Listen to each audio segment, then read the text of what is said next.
मैं बात कर रहा था राहुल गांधी जी की।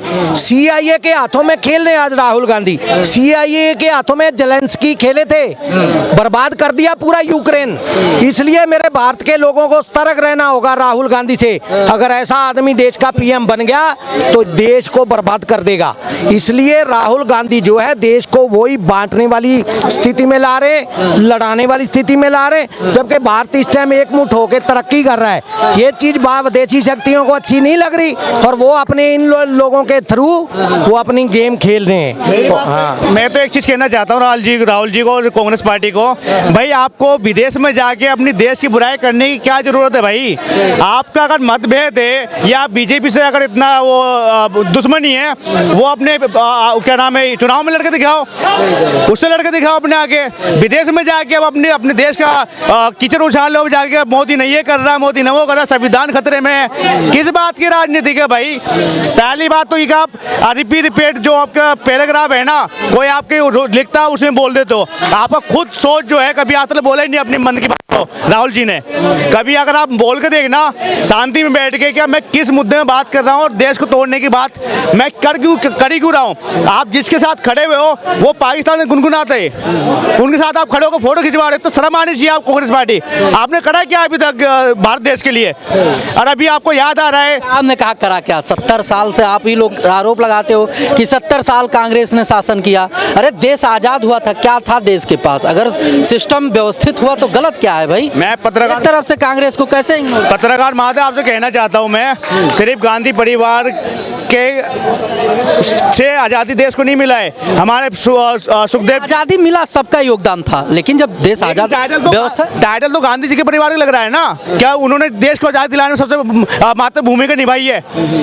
भाई सुखदेव जो गुरु थे हमारे, सुभाष चंद्र बोस थे, ये लोग कौन थे? इन्होंने आज तक तो इनके बारे में एक भी जिक्र नहीं करा। तो ये देश के नहीं लड़ रहे थे क्या? सिर्फ टाइटल दे देगा गांधी परिवार ने देश के लिए उन्नति के लिए देश को आजादी दिलाई। भैया अगर देश को आजादी दिलाया तो अभी पाकिस्तान के बंटवारे क्यों हो गया? अगर आप देश को आजादी दिलाए तो बांग्लादेश की आजादी क्यों हो? बांग्लादेश को डिवाइड क्यों हो गया वहाँ पे? मैं इतना के माध्यम से एक चीज देश के लोगों को बताना चाहता हूँ। इनका जो सरनेम गांधी है, गांधी नहीं है। पारसी में अब लोग वो बम्बे चले गए। पहले जो इलाहाबाद जिसको आप प्रयागराज कहते हैं, वहाँ बहुत से पारसी रहते थे। उनमें से जो इनके फादर थे, इनके दादा जो थे वो राजीव गांधी के पिता, वो गांधी थे, GHANDI गांधी। और इन्होंने अपना नाम गांधी रख लिया क्योंकि महात्मा गांधी का नाम फेमस था। इस चक्कर में ये गांधी नहीं गांधी हैं। ये कई तरह के पारसी लोग थे। मेरे को ट्रेन में एक मिला पारसी, उसने बताया कि इनकी असल जात जो है गांधी है, GH के शुरू होता है। इन्होंने गांधी करके तो गांधी के नाम का फायदा तो ले लिया, लेकिन गांधी की नीतियां, गांधी तो कह रहे थे कांग्रेस खत्म कर दो, अब देश आजाद हो चुका है, लेकिन इन्होंने पूरी सत्ता पे काबिज रहने के लिए उस नाम का, सरनेम का फायदा लिया और अभी भी नहीं छोड़ रही है। पत्रकार महादेव, राहुल गांधी जी को और जितनी विपक्ष पार्टी है इंडियन एयरलाइंस, इनको पेट में दर्द इसलिए हो रहा है क्या पूरे वर्ल्ड पे मोदी की जय जय हो रही है। पूरे वर्ल्ड पे भारत का जय जय हो रहा है। किसके शासन में हो रहा है? बीजेपी के, मोदी जी के, योगी जी के, नितिन गडकरी जी के, जय शंकर के इसमें हो रहा है। इसलिए राहुल गांधी को पेट में दर्द हो रहा है कि जब हमारी सरकार थी उस टाइम तो हमें अपने आप को पक्ष क्यों नहीं मिला, हमें लोग पसंद क्यों नहीं कर रहे थे, हमें लोग जानते क्यों नहीं थे। तो इनको पेट में दर्द इसलिए हो रहा है क्योंकि मोदी को आज पूरा दुनिया जान रहा है। अभी आपको क्या नाम है, यूक्रेन में गए, वहाँ पे भी जाने के बाद उसमें भी वो बुराई लिखा दे, भाई मोदी है तो चलेगा, युद्ध रुक जाएगा। भाई युद्ध रोकने के लिए नहीं गए थे, वो शांति का पैगाम देने के लिए गए थे और अपने देश की उन्नति के लिए गए थे वहाँ पे। क्या उनके साथ व्यापार हम कैसे कर सकते हैं? कैसी मूर्खता वाली बात है साला। तुम लोग अपनी सोच से एक बार नहीं प्रेजेंट कर सकते हो फ्रंट पे आगे। क्या लगता है राहुल गांधी जब भी विदेश जाते हैं तो जो बयान उनके होते हैं, देश में सत्ता पक्ष के लोग कहते हैं कि राहुल गांधी विदेश जाकर जो है देश की बुराई करते हैं। भाई ने हाँ, उनका चरित्र चित्रण है। अच्छा। उनका हमेशा चित्रण रहा है देश को बदनाम करने का। देश के जब सत्ता में थे इस देश को आगे न ले पाए, इस देश का इंफ्रास्ट्रक्चर न ले पाए। और जो बात करते हमें शर्म, कहते हैं शर्म आनी चाहिए। सिख भाइयों पर वो करते हमें शर्म आती थी।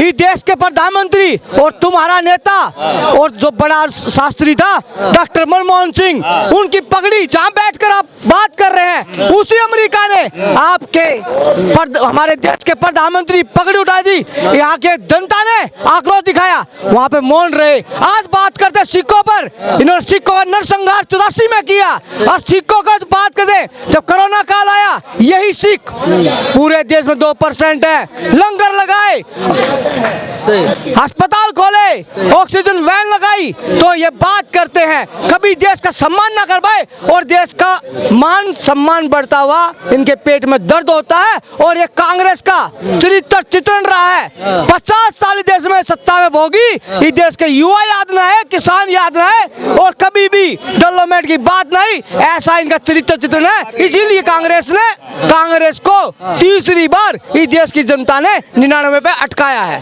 क्या कहेंगे, राहुल गांधी जब देश के बाहर जाते हैं तो उनके जो बयान होते हैं, तो भारत में लोग कहते हैं कि राहुल गांधी बाहर जाकर देश विरोधी बात करते हैं। बिल्कुल करते हैं, और एक पूरे प्लानिंग के तहत करते हैं। पूरा इनका जो एक इकोसिस्टम है ना, वो पहले से फिक्स होता है कि कौन मिलना है, कौन क्या नहीं।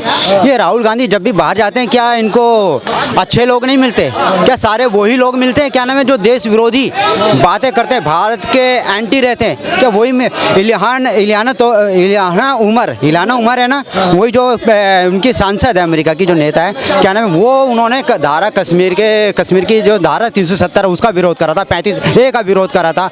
ये और जाके उनसे मुलाकात करते हैं, बात करते हैं, उनके साथ हो गए, खड़े होकर के फ़ोटो खिंचवाते हैं।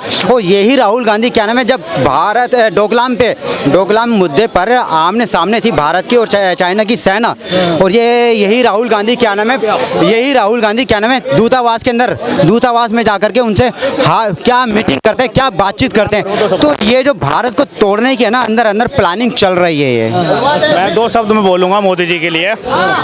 हाँ, मैं मोदी जी को वोट देता हूँ काम के लिए, मैं वोट देता हूँ वैक्सीन के लिए, मैं वोट देता हूँ भारत के विकास के लिए, मैं वोट देता हूँ भारत हर एक नागरिक सशक्त हो, अपने पैरों में खड़ा हो, मैं वोट देता हूँ प्रधानमंत्री जनधन योजना के लिए, मैं वोट देता हूँ प्रवास योजना के लिए, मैं वोट देता हूँ आपको भारत की जितने भी उन्नति हो रहे सड़क मार्ग के लिए, द्वारका हाईवे के लिए, दिल्ली की उन्नति के लिए, यूपी की उन्नति के लिए मैं बीजेपी को वोट देता हूँ। और हर बार मोदी आएंगे।